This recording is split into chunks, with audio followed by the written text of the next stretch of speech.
And one night, my husband's friends invited us to go to a pub for quiz night. Like, my husband's super into trivia. So we went across town and we went to this pub that had all this amazing pub appetizers. That you haven't ate in 2 months. 2 months. No, I haven't eaten anything. Right. Like I was perfect. It was perfect. Ate just the right stuff. And I think I ordered about $100 worth of pub appetizers, and I ate so much that I threw up. Like it was like, okay, well, oops, I'll go back to it tomorrow. And this was like the first time that I couldn't get back on the train. Hey, it's Nichole Kellerman-Worth, CEO of WildBeAlive.com, where we help women get on the same team as their bodies so they can feel and look their best. When a woman realizes how badass her body is, she feels alive and is no longer afraid to create the life she's always wanted. I know this to be true because it's happened to me and thousands of our clients. Welcome to the journey of getting on the same team as your body. Hello, sisters. I have a treat for you today. Somebody who works on the back end of Wild Be Alive and is really like the secret recipe behind it all. Like she's like my little ninja behind the scenes. Ashley has been in the Wild Be Alive world for 4 years. 3.5. 3.5. She originally started out, and you're going to hear more about her journey and why I'm having her come on as the expert under this month where we're talking about weight loss and the shift that we're having.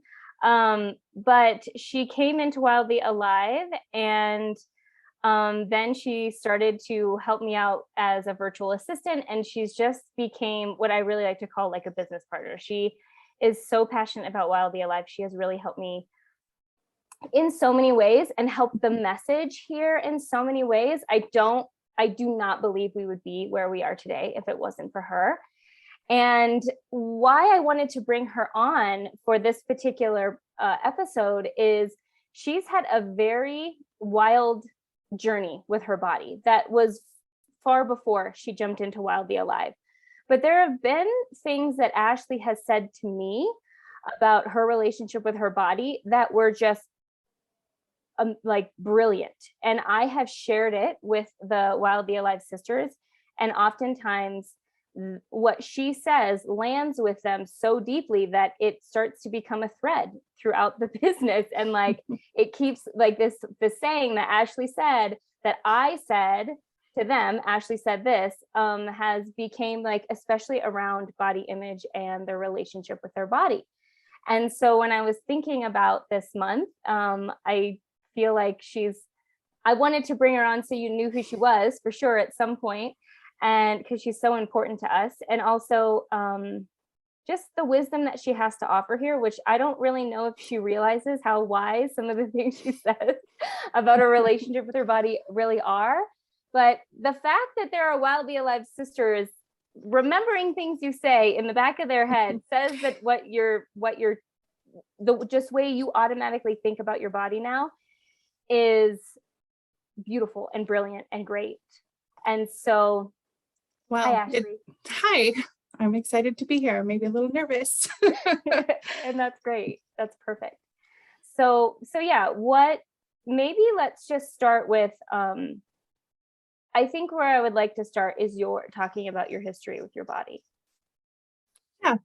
I think the first memory I really have about feeling negative about my body, I was 12 years old.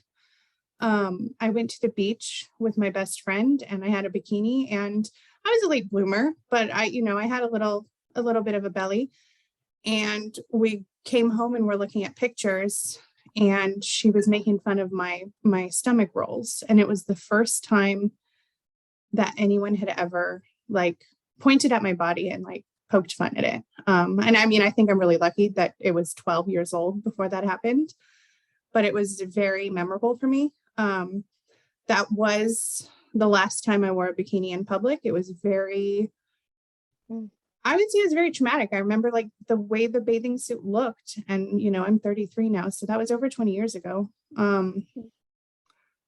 And from there, I think I went on a pretty typical path. I went on my first diet. I think it was about 14. I don't know that at 12 I had connected the blatant diet culture you got to diet and restrict in order to change your body. But around 14 years old, I did my first diet with my mom. We were going on a vacation. I'm not sure why we thought going on a vacation and starting a diet at the same time was a good plan, but we did, a popular at the time low carb diet. And it was hard to not eat bread, and everyone was eating all these things that were quote bad at this point. So that was my first experience dieting. I would say it was a fail. I mean, I'd say most diets are fails, but I didn't really lose weight. Like I said, I was 14. I tried to change my body, for the next many, many, many years. That was the start of it. Through your typical like dieting. Right. In college, my second year of college, it was my most successful diet in terms of I lost weight. It was very unhealthy. It was very restrictive. I was exhausted because I wasn't eating enough.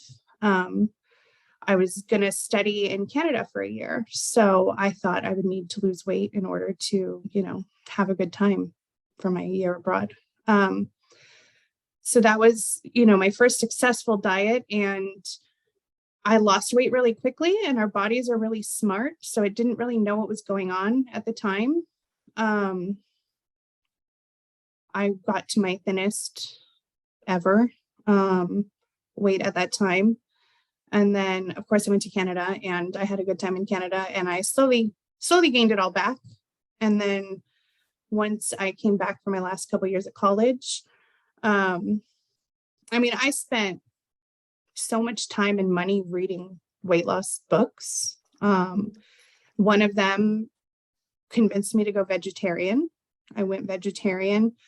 I outwardly went vegetarian for the purpose of, being healthier and taking care of, treating animals better, right? Like, I was vegetarian for years. My whole first pregnancy, my first child was vegetarian the first couple of years. And it was all in attempt to control what I ate, because did you try to convince yourself that the reason why you were a vegetarian was because you were trying to do good things for the planet and the animals? Yes, absolutely. And that's what I convinced my dad and my sister. My sister dated someone that was also vegan. So, but like my husband eventually went vegetarian.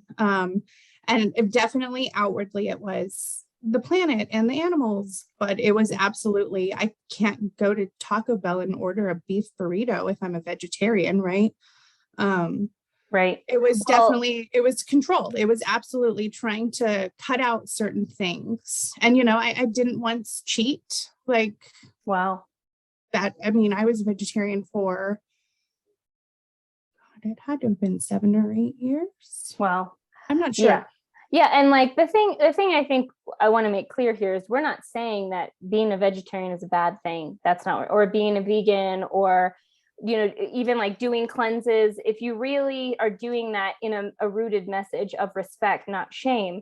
But Right. For myself as well, I did this, like I went vegetarian for a long time, and I convinced myself and others that I was doing it for not the true message. I was really trying to do it to lose weight. And like the same thing with like doing triathlons. Like I was really into triathlons. I would say I just love it, and I love the sport, and I love training for it. I love all that. No, but the underlying root of it was shame in my thighs, and I wanted them to change, or cleanses. And we talk about this a lot in the Set Free class, is we're not saying that these things are bad at all. We're not saying that removing gluten from your diet is bad if it's really rooted in a respectful place of, when I eat gluten, I have like a physical response, and I want to respect my body and say, I don't feel good when I eat gluten, so I'm not going to eat gluten. That's a far different message than I'm not going to eat gluten because I'm really trying to lose some weight.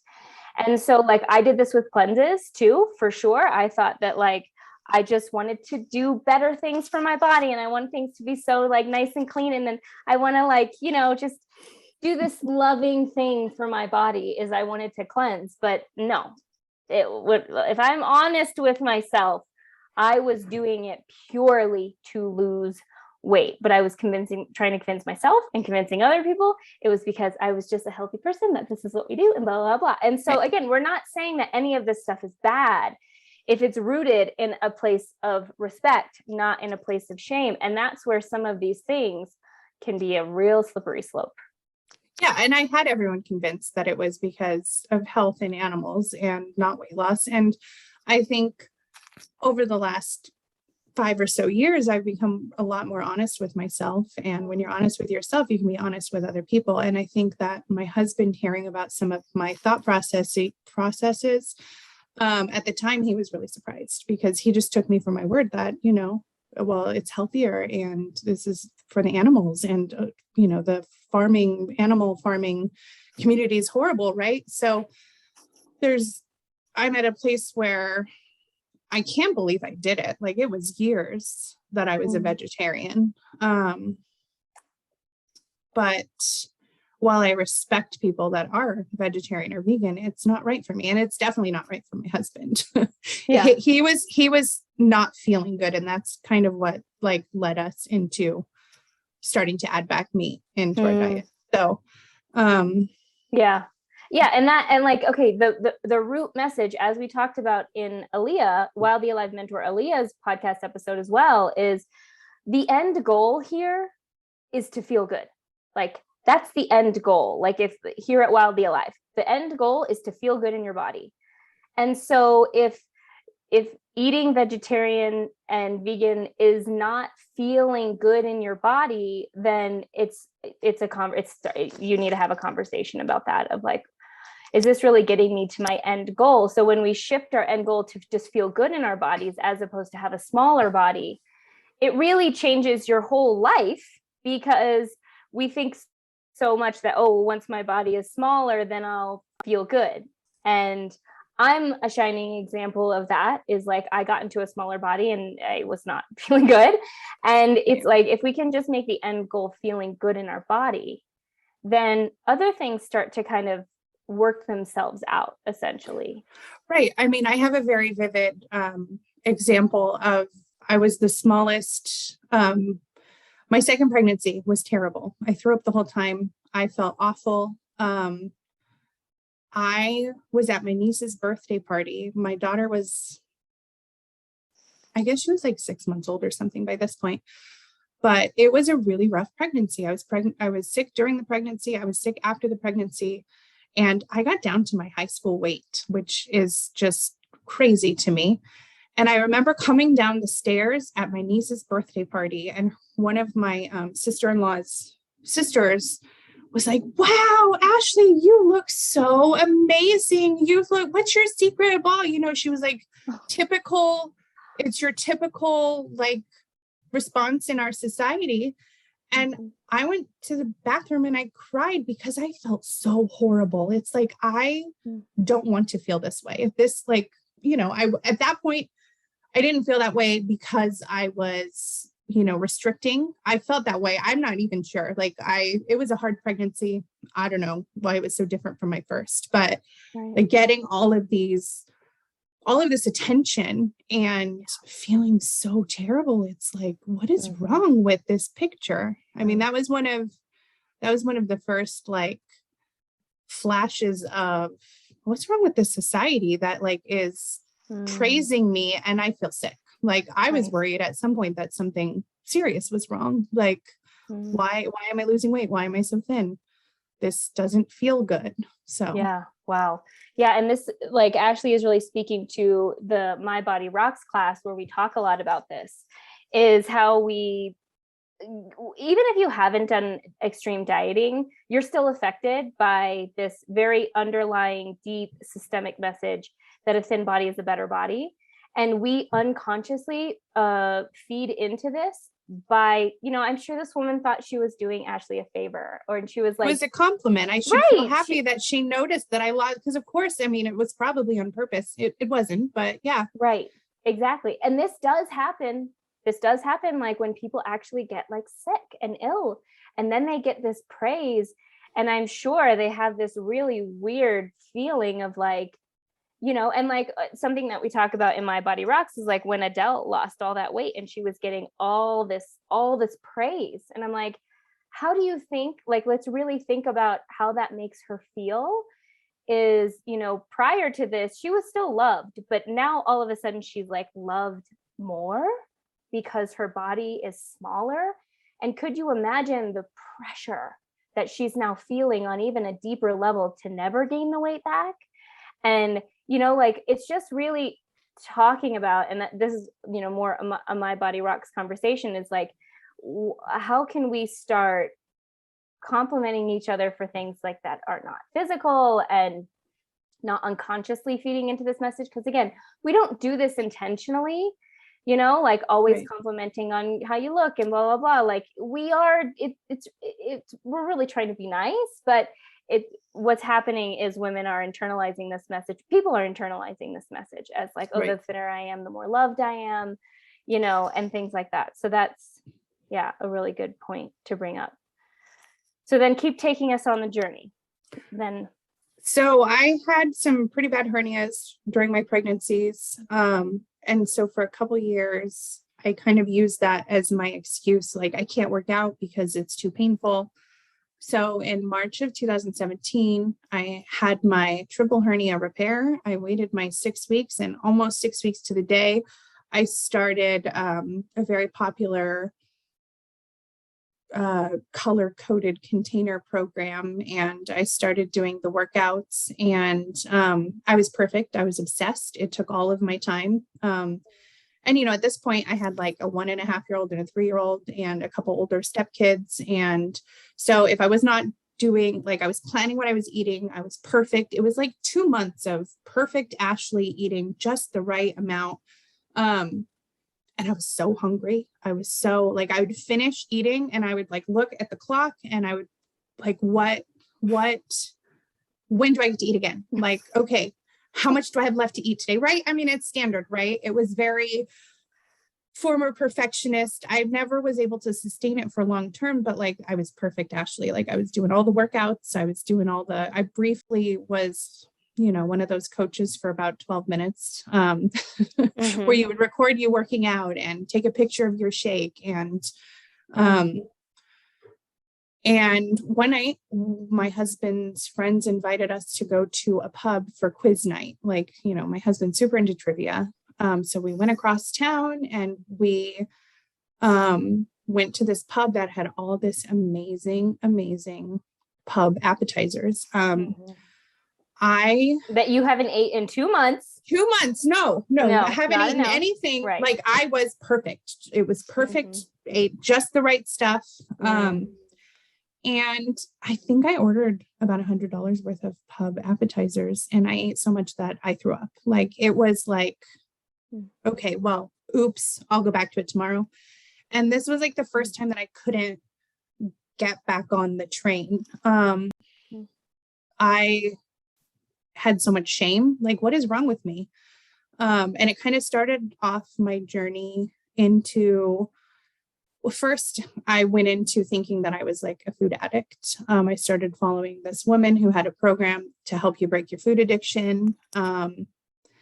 I read a bunch of food addiction books, binge eating books. Right. And I just want to pause, that, because I think this is really important for everyone to hear, is the way that we are sold some of this message is that if you can't follow it, you're in some way inherently broken. Like, there's something wrong with you. And then you internalize the message and you're like, wow, I can't even stick to this. So I must be an addict. I must have a bigger issue. Wow, there's something wrong with me, because, I'm getting the chills as I'm saying that, because like something that we have said within Wild Be Alive is it's the problem isn't you. The problem is these programs. And like, I wish somebody would have told me that when I was deep in it too. I never even thought about it. I didn't, because, I went on social media and I see it working for other people. I've seen before and after pictures, and I'm seeing these women drinking these shakes, and it's working for everyone else. So if it's working for everyone else, it's not working for me. I have an addiction problem. I have a food problem. Right. Yeah.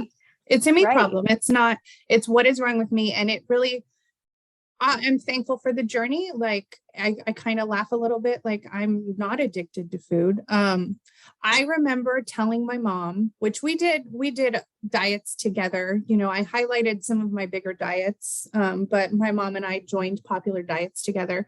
But I remember telling her like, oh, it's not fair. Like I can't not eat. Like it would be so much easier, like to, you know, cut something I could cut out, right? Like if I could cut out alcohol forever, Right. You can survive never having a drop of alcohol, but I have to eat. It's like, this is so not fair. Like, Yep. it's not like, you know, cigarettes, you cut that out forever and never have one again. But like food, you have to eat every day. Right. And how unfair that I have to face my addiction every day. Mm. So that was my story. It was, what is wrong with me? And it went into control. It went into, I have to be even more careful. I can never have sugar, because if I have sugar, that makes me want sugar more. And I'm an addict. So it really, I mean, it was the start of a beautiful healing journey, but it was control. Again, it was control, more control. Got to control my food. Right. So Ashley just like dropped a bomb of wisdom right there that I want to highlight. It was the start of a healing journey. And something that I really try to preach, which I know is hard to hear sometimes, is I wouldn't be here teaching this message if it wasn't for my royally effed up relationship with food and exercise and my body before. I wouldn't be teaching this. I wouldn't be here. I wouldn't be leading this. Like we have to see that some of the struggles that we have with our body, food, and exercise are guiding us into a deeper healing journey that we will look back on at the end of the road and feel really, really thankful for.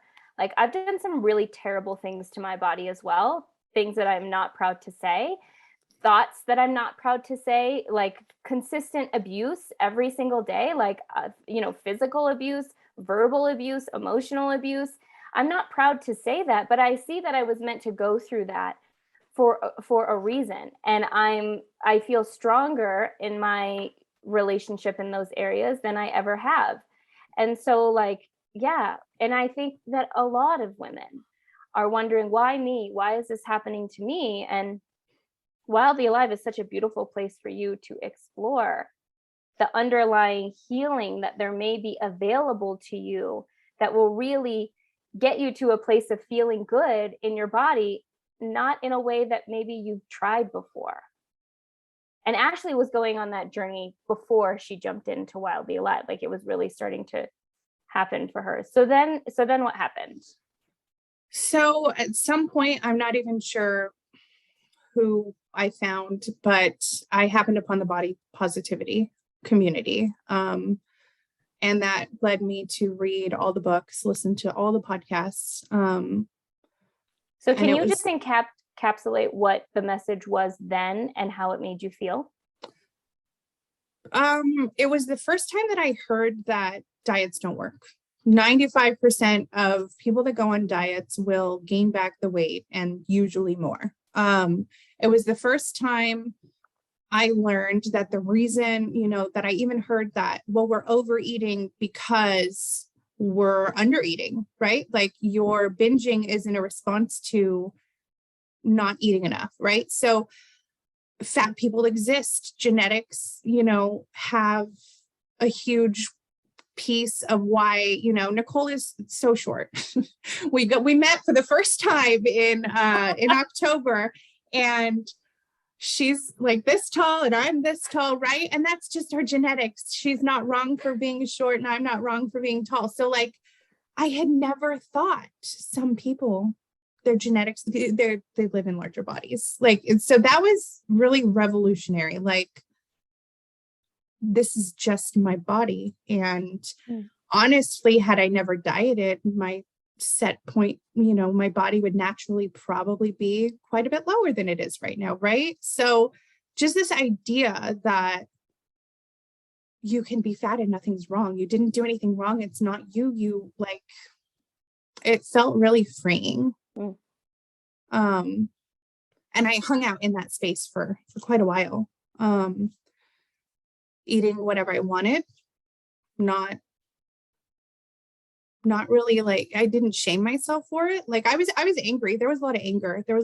Like, why did I have to do all this dieting? Why did I have to, like, why do I remember what I weighed the day I got married and how much weight I gained with my first pregnancy and how quickly I lost it, or right? Like, so much of my life has been about how much I weighed. And to find out that it was all a waste of my mental energy, like I really, the body positivity community opened this door and it was just freeing. And it led to a lot of conversations with my husband about how much I was trying to control my food. And he had no idea. He just, it opened a lot of conversations up where, I mean, finding out that you can be fat and healthy, like you can do your blood work and you can be fat and you can be perfectly healthy. And there's this fixation on this number that is just one marker of many. And my blood work, has most of the time been positive, good blood work. The one time that my cholesterol was a little high, it was as a result of binging. Like I was eating so much in little windows of time, but no one had told me before that, well, yeah, your cholesterol goes up when you're binge eating. Like that's one of the side effects of binge eating. So it opened up all these conversations and ideas that are not mainstream, that I had never heard about. And seeing women with bodies like mine that weren't trying to change it or like weren't crapping on themselves because of how their bodies looked, that was the first time that I had ever seen that, experienced that, thought about that. Like, no, of course, if you're fat, you're trying to lose weight. Like morally, you're bad. Right. If you're fat and you're not trying to lose weight. And so that was like a long held belief, like, right, as a result of growing up in this culture. Right. So. Yeah. Well, something that's coming to me and that I want to highlight here is like talking about this with safe people, like Ashley talked to her husband about it. So I didn't really know that I had a problem either with dieting, at least. I just thought this is what you did. I thought that it's what every woman does when she wants to lose weight, which most women were doing that. But I was definitely like, it was an obsession. It was consuming my entire life. And I remember, this is really funny how this happened. I remember I used to watch The Real World on MTV. And there was this one woman on there who had a really bad eating disorder. And I remember her, she was drunk one night, because Real World, they're just drunk all the time, right? She was drunk one night, and the things that she was saying about her body and about her thoughts and about what she was thinking about food and herself, I just sat there and I was like, oh my gosh, like that's me. Now this woman was rail thin. She was like super, super thin. But again, like I have also heard the same commentary when I used to watch The Biggest Loser, right? And they had much larger bodies, but the commentary was very much the same. And I remember like listening to her and being like, and she was crying because she was like, and I feel like I'm going to get a little emotional, but she was like, I just want to take a breath. Like, and that's exactly how I felt. Like, I was just like so overwhelmed with constantly having to figure out what I should eat and what I shouldn't eat and how I should exercise and how I need to discipline myself with exercise because I overate this day. And it was like just this constant message, and like her sitting there bawling on TV about how she just wants to take a deep breath. And like, basically she was speaking to, I want to stop thinking about this. I want to be able to have a moment. And when that happened, I started really questioning, like, is this the right way? Should I be doing this? And I actually opened up to all people who would not understand, but I actually opened up to my dad and I said, Dad, I think I might have a problem. And he thought it was like, he kind of brushed it off because he didn't know. And I don't blame him for that.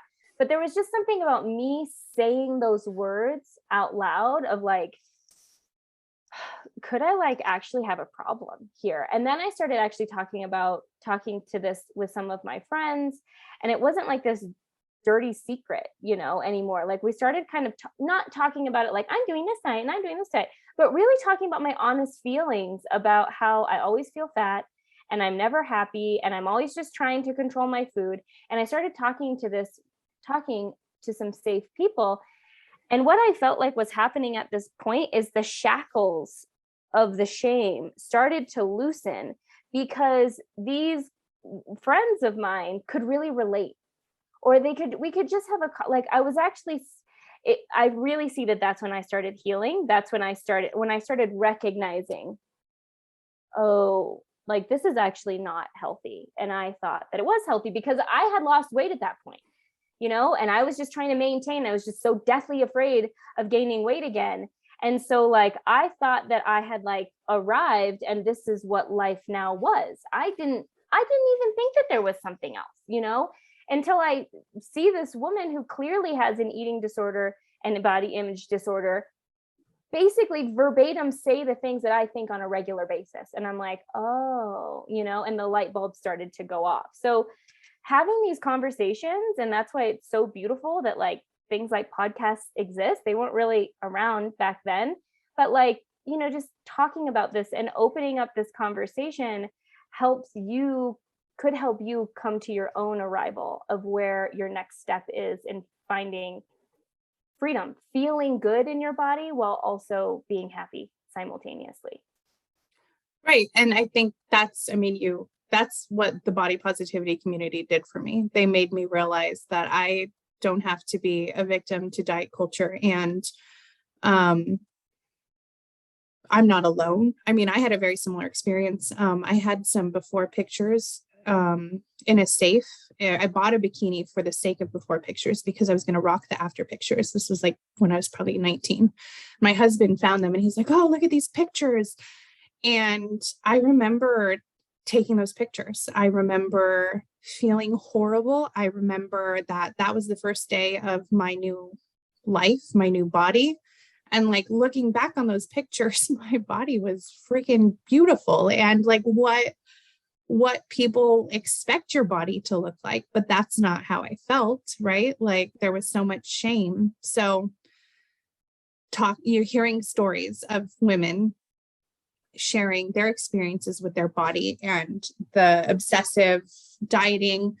I know that one of the things that really hit me is that like, do we want to be 50, 60, 70, 80 years old, still trying to control our bodies? Like, do I want to have to be doing these diets when I'm like, should be enjoying my grandchildren, right? Like that was a really, that was the path that I was on, right? If I hadn't gone this other direction, like I would have been dieting the rest of my life. If I wasn't on a diet, I would be researching the next diet. Right. Yeah. And that same epiphany happened to me when, I went to a Weight Watchers meeting and I met somebody who had been going there for 30 years. And I was just like, oh, I'll be damned if I'm still doing this for 30 years. Like that was a very sobering moment when this woman was really proud, to say that she's been going to Weight Watchers for 30 years. And I was just like, do I still want to be going to Weight Watchers into my 70s? Like, and say that I've been doing this for the last 30 years is really where I see my future going? Because I think we try to convince ourselves that, oh, well, once I lose the weight, then I won't think about it anymore. But I lost the weight and it was still all I freaking thought about. I was convinced that I would lose the weight and then my life would be perfect and I would be happy all the time. Like I have no idea like how that belief made its way into my brain. But like genuinely, like I have my best friend is very naturally thin and it's like, oh my gosh, her life is so perfect. She has it so easy. Her life is not perfect. She has all the same problems I have. And her life is difficult in all like illness and losing loved ones and stress of work. But I genuinely believed it. Like, oh, if I just had her body, my life would be perfect and easy. Mm. Yeah. So. So then as you stayed in the body positive space, where did your body image go and what happened next? Then I started feeling physically crappy. I was eating a lot of food. I was eating food that I hadn't let myself eat. And I just started being exhausted, and maybe I should lose weight kind of popped back up. And in the body positive space, like, weight loss is bad. Like, losing weight is bad. Wanting to change your body, like, that's not a real desire that you have. It's just, it's society's pressures, right? Crashing down on you, like, making you want to lose the weight. Like, you're perfectly fine. And so then you're in this weird place of like, well, diets aren't the answer, but I don't feel good. Like, this is not how I want to live my life either. But where do you go? What do you do? Like, it's now I felt shame in this community because I wasn't losing the weight and I couldn't be perfect. And now I'm feeling shame in this community because I'm not happy with my body. So where do you go? Like, what do you do? So there was a period of like, I don't know what to do. I don't know where my space is, right? Like, there was definitely like a mourning period of like, what do I do now? What do I like? I can't talk about not feeling, even bringing up not feeling good in your body. Well, buy bigger clothes, adjust, it's a social justice movement, right? Like, the public needs to have spaces for larger bodies. But it wasn't even about that for me. It was that I just didn't feel good. There were things that I wanted to do that I couldn't do anymore because I didn't feel good in my body. So that was like the next piece of the journey. So then I had to examine, well, is wanting to lose weight bad though? Like, there are these people telling me it is bad, but also who are they to tell me what to do with my body? Mm-hmm. So it was kind of like this weird in-between period. Yeah.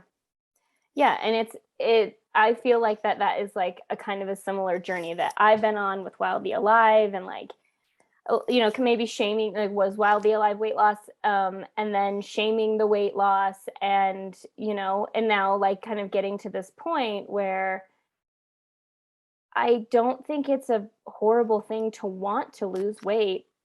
I think the way in which we wanted to lose weight, and a lot of women wanted to lose weight, was because of other people, was because of all the wrong reasons, because we thought we'd be so much happier on the other side. But like, really just thinking about like, there's nothing wrong with that. And it still can be like a byproduct of feeling good in your body. And, like coming to that realization, because I remember this whole idea, and I saw so many women on like Instagram and stuff saying that body love and weight loss cannot coexist. Right. And that is the message of the body positive community. And that was really hard for me because, especially when I was Wildly Alive weight loss, I was like, and I think maybe this had a big thing that made me want to shift is I felt shame in the fact that I was talking about weight loss, but really the core message of Wildly Alive was about helping women feel better in their bodies, and feel good in their bodies and not lead with weight loss. Yeah. So as I've been reevaluating that, I feel like I had to go on this journey of healing that term and seeing where the term weight loss was rooted for me in a really horrible place. And this is kind of what I have been talking about throughout this podcast is there were women that would come into Wildly Alive who desired losing weight, and I did not want to make them feel bad for that. I did not want to make them feel shame for that. We wanted to get to the root of why, right? And the why could be clean. The why could be like, I just want to, my joints would feel better. Like since I've gained weight, my knees have been taking a toll. My back has been taking a toll. And really these very respectful, rooted feelings in wanting to release some weight from their body. And so I had to also neutralize that word for myself and see that, you know, it's okay. It's okay if it's rooted in something good. And Wildly Alive is rooted in these core respect-based philosophies as well. So you felt stuck. And I feel like this is where a lot of women are who come into Wildly Alive. They are just feeling like, I don't really want to diet, but I don't feel good in my body right now. So now what? Yeah, I was stuck there for a while. You and I have talked. I did not join Wildly Alive when it was Wildly Alive Weight Loss. I joined when you briefly had a life coaching program. And there are periods where it's like, would I have even joined if it was about weight loss? And I don't know that I would have. But as I joined, and I'm so thankful that I joined, and you helped me with some personal stuff that was going on in my family. And I've been with you for the last 3.5 years, and I have revisited weight loss several times in that time, right? Like I got to a point where, and I don't know where in my journey I got to this point. I don't know if it was before I met you. I don't know if it was while I was a client. I really don't remember when I came to this realization, but I wanted to love myself fat and then go on from there, like figure out what to do next, right? Like if I can love myself no matter what I look like, then I mean, that's a sense of power, right? Like that's very empowering to feel solid in myself and my body. And I really ultimately didn't want to do anything that didn't feel sustainable for the rest of my life. And, you know, like I said, I don't know where in the journey I came to that conclusion, but well, and that has been one of the sayings, the like Ashley-isms that have come into the programs of when a woman comes and she's talking about, you know, maybe just really, really focusing and trying to lose some weight, or like even just hearing a woman say, I want to learn how to love myself fat. Like, what if I focus my energy on that for a little bit? And then, you know, all this energy that I've been putting into changing my body, what if I took that energy and focused it on just trying to accept my body? You know, maybe not love right away, as we talk about, like, but at least respecting your body. And then, yes, the hope is that you get to a place of love, but it still doesn't say that you have moments where you're not happy with how your body physically looks, but we don't have to love how it looks to love it. You know, like I've said this so many times, is like, you know, my body coming out of birth was like the ugliest form that it has ever looked, but I still loved it because dang, you know, or like, you know, like things sometimes are not so great looking and you still love and adore them. Like that little old dog, my little old dog, George, who was not cute anymore. He was like, oh, you know, George was adorable. Yeah. He's stinky and, you know, scraggly, and his eyes were all, you know, like, but I loved him, you know, like we don't have to love how something looks to actually love and appreciate it. But like, that was one thing that like Ashley came in and said, and I continued to say throughout the teachings, and it landed really hard for a lot of women, where they would start bringing it up of like, oh, learn how to love myself fat. Like, wow, what would that look like? You know, and something else that Ashley said that I think is so brilliant is like, if you can't sustain it for the rest of your life, like why even try? And that's pretty revolutionary compared to the dieting world, because it's all about, you have this fixed amount of time, you just really force yourself through it and hate yourself through it, and then you're going to get on the other side and you're going to lose the weight and everything will be, you know, rainbows and sunshine. And the raw reality is that if you're not willing to do it for the rest of your life, think about that with exercise programs too. If you're not willing to do it for the rest of your life, there's really no point in doing it. All it's going to do is create more shame because it's unrealistic. Yeah. Why can't I do this? What's wrong with me? Right. Yep.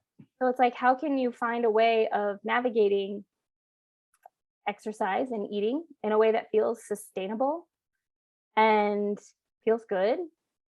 And it's not to say that like you don't go through periods where you need to adjust and shift that, like maybe you have gained a little bit of weight, or like we were talking about with Aaliyah, or your gut is really not feeling so hot. Maybe there's something that you're eating, or some sort of something, your body is always speaking to you. Some gut issues can just be psycho-emotional. You're under a lot of stress, you're worried about something, like your body is just bringing back this intention of like this conversation of like what is really going on here.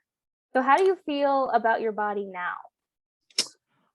For the most part, I feel really good about my body, but it's not just like you're not going to lose the weight and arrive at the end and everything's perfect. Like I still have bad days, I guess. My husband and I went and got tattoos this weekend, and when I was turned in the mirror, I caught a glimpse of something that like didn't feel really good, right? So there's this, it feels fine. In my brain, it didn't feel very good. Like, oh man, why I need to do something. But I guess the biggest shift is that I didn't come home from our trip, after having gotten this tattoo with like, okay, well, what diet am I going to do now? Right. So, my weight stabilized. I am living in alignment with my current weight right now. The way that I'm eating, right. I'm not gaining weight. I really believed that if I wasn't on a diet, that I would just gain weight the rest of my life and like it would be uncontrollable. And that's not reality. Mm-hmm. I do feel good in my body. I move regularly. Most of the time I listen, to hunger cues. Sometimes I don't, and I don't make that mean anything bad about me. Right. Mm-hmm. It's self-worth, like it's not something wrong with me. So mm-hmm. I'm happy with where I'm at. And you have said this, like, if I really wanted to lose weight, I know that I know what I would have to do, but oh yeah, I don't want to do those things. And like, I have all the tools. I have right. all the tools. I know what it would take for me to lose weight. And right now I'm not in a place where I want to put in that effort. I have other things that I'm doing and enjoying. And I know that I could do it if I wanted to. And I'm at a place of peace with my body. And this is the thing. Nothing is right or wrong or good or bad. If Ashley does have the desire to lose some weight and shift the things that she knows that she would have to shift for that to happen, that's her own prerogative. That's her own choice. She's now in a place of total empowerment with her body where if the desire is there and she wants to shift some things, she can. And if she doesn't, she can do that too. And it's not about what anyone outside of me is saying or doing. That is the most empowering thing about it. It's up to me. It's my choice. I don't feel like a victim anymore, right? Like I felt like a victim of my body, of this society, and I'm not a victim. I'm empowered and I get to live this life the way that I want to live it and in the body that I feel comfortable in. Right. So, and life can be good in whatever iteration of your body that you're in. And like, that's really the ultimate goal there. And so, and like, we still get hooked up on things. Like, that's important, is like, this isn't just like, oh, you have arrived. It's, oh, I was getting a tattoo and I saw a glimpse of my stomach and all of a sudden old thoughts came up and I had to work through that. I worked myself through that, like, oh, this is just some old stuff, or, oh yeah, remember, we're not subscribing to that anymore. Like that still happens. That still happens to me. It still happens no matter what. It happens. It's not like it just goes away and you were just like always confident in your body. No, there's still a revisiting, because we still live in a society that does try to tell us that the less wrinkles we have, the less cellulite we have, the tanner we are, the tighter we are, the smaller we are, the better women that we are. So we still are having to navigate the conversation within our mind because we cannot escape it. hopefully one day, there will be a time when this message is not so predominant, and I see it shifting. We're at this place where there's more of these conversations happening now than ever before. But you get hooked and you have the tools to unhook yourself. Yeah, that's really what it is. I have all the tools. I do. I have the tools, and I come back to them much quicker, right? When I had that moment looking in the mirror, and like my first reaction was negative. Oh my gosh, I can't believe I look like that. But it was 4:00 in the afternoon, and I worked through it, and I enjoyed a nice anniversary. I enjoyed a nice anniversary dinner with my husband, whereas in the past, I probably wouldn't have eaten, and it probably would have impacted the rest of our trip. But it didn't. And that felt really good. Yeah. Yeah, that's great. And that's it. There we have it. That's the whole thing. Miss Bailey is now in here as we kind of wrap up. So if we were to give like an awakening activity, something for the listeners to marinate on, is there anything coming up for you, Ashley, that like you would like to leave them with, or a tool or anything like that? I think, it's like you said, the whole, I would like to love myself fat bit. You have said that has come up a lot with clients, and I think that it might be really beneficial, like, to explore that. Could you love yourself in the body you have right now? Yeah. Just pondering, starting to think about what would that look like? How would your life look on a day-to-day basis if you were able to fully accept how your body physically looked? And keeping in mind too, that it's all just like an experiment, right? Like what you decide right now, like what you journal about, what comes up for you when you're touching on, like, can I love myself in the body I have right now? Whatever you come across, like, that's not it for you, right? Like, it's a journey, it's an experiment. You might try something and really love it, or try something and really hate it, and that's okay. Right. Yeah. No judgment on if this is right or wrong, or you try it, you're like, ew, no, like, it's just to open up the conversation. It's just a conversation that you have with yourself of like, what would that look like? What would that feel like? What would my relationship with the mirror be? What would my relationship with food or exercise or with my partner, or, sexually, what would change in my life if I could learn to accept and eventually love my body in all the different forms and iterations that it could take? Yeah. Our bodies are going to change our whole lives. Right. There's no, this is it, and it's going to be this, Right. So. Totally. Awesome. All right, Ashley, thank you so much for coming on. Thank you for having me. Yeah, I really think that a lot of women could resonate with your message.